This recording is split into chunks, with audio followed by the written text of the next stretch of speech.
Hello everyone, this is Ali. In this video we are going to learn something, anything, nothing, everything and anything, one thing. इस video में आज हम ऐसे word इस्तेमाल करने जा रहे हैं जो अक्सर हम व्हाट्सअप फेसबुक वगैरह पे करते हैं और मैगज़ीन में भी बहुत ज़्यादा इनका इस्तेमाल आता है और कुछ लोगों को इनका कुछ मीनिंग नहीं पता होता। बाकी नॉर्मली तो समथिंग एनीथिंग ये तो सबको जानते ही हैं। इसमें कुछ वर्ड ऐसे भी होते हैं जो हम अक्सर नहीं समझ पाते हैं, उसको हम गलत इस्तेमाल करते हैं। आज हम देखेंगे इसके कैसे सही यूज़ करते हैं, हम कहाँ कहाँ कौन सा वर्ड यूज़ करते हैं। हमें सबको इसकी हिंदी मालूम होती है। समथिंग का मतलब होता है कुछ, एवरीथिंग का सब कुछ और ईच थिंग का हर एक चीज़। ईच एंड एवरीथिंग एक वर्ड और है, ईच एंड एवरीथिंग, इसका भी मतलब यही होता है। तो हम इसके बहुत सारे वर्ड होते हैं। ये थिंग्स फैमिली बोला जाता है, थिंक इनके लास्ट में आता है और सब हम इसे ऐसे इस्तेमाल करते हैं। तो आज हम इस वीडियो में यही सीखने जा रहे हैं। वीडियो को स्टार्ट करते हैं। वीडियो क्लियर है? ओके, सेशन को लाइक कर दो। सभी लोग जुड़ चुके हैं। अब हम स्टार्ट कर रहे हैं। थोड़ा सा बफरिंग प्रॉब्लम है क्योंकि मैं छत पर बैठा हूँ तो बफरिंग प्रॉब्लम हो रही है, थोड़ी सी नेट प्रॉब्लम है। Okay, let's start now. अगर किसी को कोई प्रॉब्लम हो इन वर्डों में तो आप कमेंट कर सकते हैं, कमेंट में लिख सकते हैं। Okay, let's start now. Something, anything, nothing और everything, each thing, one thing. इसके अलावा भी बहुत सारे वर्ड हैं जो मैंने नहीं लिखे हैं, पर मैं उनका वर्ड बताऊँगा। I tell you every word. I will tell you every word. मैंने कहा I will tell you every word, इसका मतलब है मैं आपको हर वर्ड बताऊंगा। अगर मैं कहूँ I will tell you each and everything, इसमें बहुत डिफरेंट बिटवीन हो जाएगा। एवरीथिंग का मतलब सब जानते हैं, पर ईच एंड एवरीथिंग जानते तो हैं, पर कुछ लोग इसका गलत इस्तेमाल करते हैं। Each and everything, each and everything का मतलब होता है हर एक चीज़। जैसे मैंने कहा हर एक चीज़ तुम्हें पता होना चाहिए। Each and everything you should know, तुम्हें जानना चाहिए या तुम्हें पता होना चाहिए। चलो स्टार्ट करते हैं, फिर हम इसकी बात करेंगे बाद में। पहले सबसे पहला वर्ड है हमारा समथिंग। समथिंग का मतलब होता है कुछ। बहुत सारे सेंटेंस हमारे लाइफ में आते हैं कुछ के, कुछ भी होता है एक वर्ड, सब कुछ भी होता है, हर एक चीज़ होता है। तो इसमें सब मिलाकर हम सारे वर्ड का इस्तेमाल करते हैं। सबसे पहला समथिंग कुछ। जैसे हमने कहा कुछ तो गड़बड़ है दया, something is wrong Daya.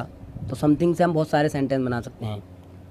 Something is there, कुछ वहाँ है, कुछ तो वहाँ है, समथिंग इज़ देयर। तो ऐसे हम समथिंग से बना सकते हैं। समथिंग समथिंग हम बोल सकते हैं, इसका मतलब होता है कुछ कुछ, इसके आगे एक और कुछ लग जाता है तो इसका मतलब होता है कुछ कुछ, समथिंग समथिंग। अब बात करते हैं एवरीथिंग की। एवरीथिंग का मतलब होता है सब कुछ। जैसे मैंने कहा तुम्हें सब कुछ सही करना चाहिए, यू शुड डू एवरीथिंग। तुम्हें सब कुछ सही करना चाहिए, you should do everything fine. तो इसका मतलब ये होगा। जैसे हमने सेंटेंस लिख रखा है आई नो एवरीथिंग, मैं सब कुछ जानता हूँ। तो जहाँ भी हम सब कुछ की बात करेंगे एवरीथिंग, एवरीथिंग में सब कुछ आ जाएगा। सब कुछ का मतलब होता है एवरीथिंग। अब बात करते हैं ईच थिंग की। ईच थिंग का मतलब होता है हर एक चीज़। जो मैं बता रहा था आपको ईच एंड एवरीथिंग, उसका ही ये सिनोनियम है। ईच एंड एवरीथिंग का ये सिनोनियम है, उसकी जगह हम ये इस्तेमाल कर सकते हैं। ईच थिंग हर एक चीज़, हर एक चीज़ पुरानी है। Each and everything is old, या हम बोल सकते हैं ईच थिंग आर ओल्ड। इसे ऐसे बोल सकते हैं। मैंने यहाँ सेंटेंस लिखा हुआ है मेरी हर एक चीज़ अलग है, my each thing are different. या मैं इसे ऐसे ही बोल सकता हूँ each and everything are different. दोनों का मतलब सेम है, कंडीशन अलग अलग है। अगला देखते हैं। अगला है हमारा एनीथिंग। एनीथिंग का मतलब होता है कुछ भी। जैसे मैंने कहा तुम्हें क्या चाहिए, तो मैं बोल सकता हूँ तुम कुछ भी ला सकते हो, यू कैन ब्रिंग एनीथिंग, कुछ भी। एनीथिंग का मतलब होता है कुछ भी, यू कैन ब्रिंग एनीथिंग, जो भी कुछ तुम्हें चाहिए। अगर इसमें हम क्वेश्चन भी बना सकते हैं, जो भी कुछ। एक होता है जो भी कुछ, ये भी इससे रिलेटेड है, जो भी कुछ। जब हम बात करते हैं यानी सेंटेंस में हम इसका यूज़ करते हैं कुछ भी या जो भी कुछ, तो इसके लिए हम दोनों का यही इस्तेमाल करते हैं। जैसे मैंने कहा तुम्हें कुछ भी नहीं आता, यू डोंट नो एनीथिंग। अगर हम इसे क्वेश्चन में बोलें तो ऐसे बोल सकते हैं एनीथिंग इज़ रॉन्ग, कुछ भी गलत नहीं है। या समथिंग इज़ रॉन्ग, कुछ गलत है, जो हमने सबसे पहले बनाया था समथिंग वाला, उसमें भी हम ऐसे क्वेश्चन बना सकते हैं। चलिए बात करते हैं अब नथिंग की। नथिंग का मतलब होता है कुछ नहीं। अक्सर लोग पूछते हैं व्हाट आर यू डूइंग, तो हमारा एक ही जवाब होता है पुराना घिसा पिटा नथिंग। हम इसे अलग अलग तरीके से भी बोल सकते हैं। I have no word to say, मेरे पास कोई वर्ड नहीं है कहने के लिए।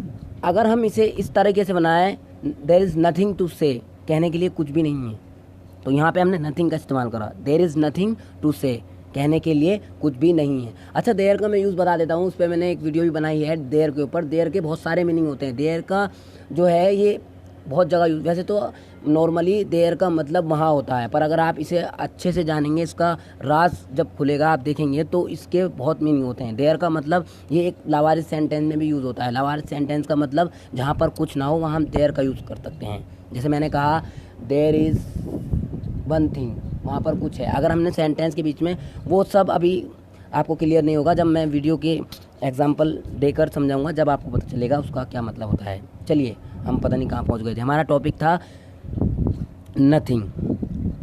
तो हम इसे बोल सकते हैं what are you doing, nothing. इसमें बहुत सारे सेंटेंस हम बोल सकते हैं। नथिंग इज़ देयर, वहाँ कुछ नहीं है, तो हम ऐसे बोल सकते हैं। एक होता है हमारा वन थिंग। वन थिंग का मतलब होता है एक काम। जैसे मैंने कहा एक काम करो, डू वन थिंग। तो ये वर्ड थे हमारे आज के, जिसका यूज़ हमने समझा। Something, anything, nothing, everything, each thing, one thing. इसके बहुत सारे वर्ड अभी और बाकी हैं जो मैं अगली वीडियो में आपको बताने वाला हूँ। I hope that you like this video and session, you must like the session and I hope you enjoy this. And you know, mostly we use in daily life this kind of words. So I hope that you understand. See you.